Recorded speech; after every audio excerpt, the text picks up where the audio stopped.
ইসলামী বর্ণনা ও আল কুরআনের আলোকপাত অনুযায়ী মহান আল্লাহ রাব্বুল আলামিন সমস্ত মানুষের রূহ বা আত্মা সৃষ্টির পর তাদের নিয়ে একটি বিশেষ সমাবেশ করেছিলেন।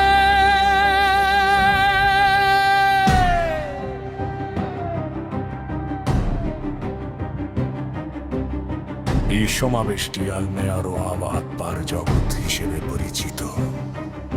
সেই সময় আল্লাহ তাআলা সমস্ত রূহকে সম্বোধন করে একটি অত্যন্ত গুরুত্বপূর্ণ প্রশ্ন করেছিলেন।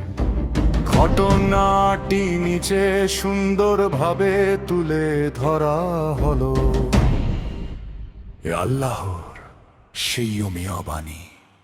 আল্লাহ তাআলা সমস্ত রূহকে একত্রিত করে জিজ্ঞাসা করেছিলেন, আল্লাস্তু বিরাব্বিকুম,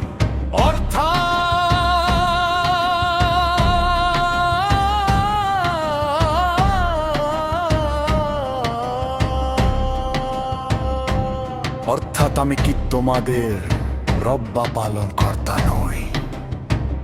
রূহদের উত্তর, তখন সমস্ত রূহ একযোগে উত্তর দিয়েছিল, খালু বালা শাহিনা।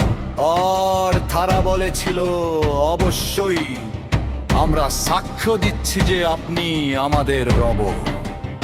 এই ঘটনার তাৎপর্য শিক্ষা। এই পবিত্র কথোপকথনটি পবিত্র কুরআনের সূরা আল-আরাফ নম্বর আয়াতে বর্ণিত হয়েছে।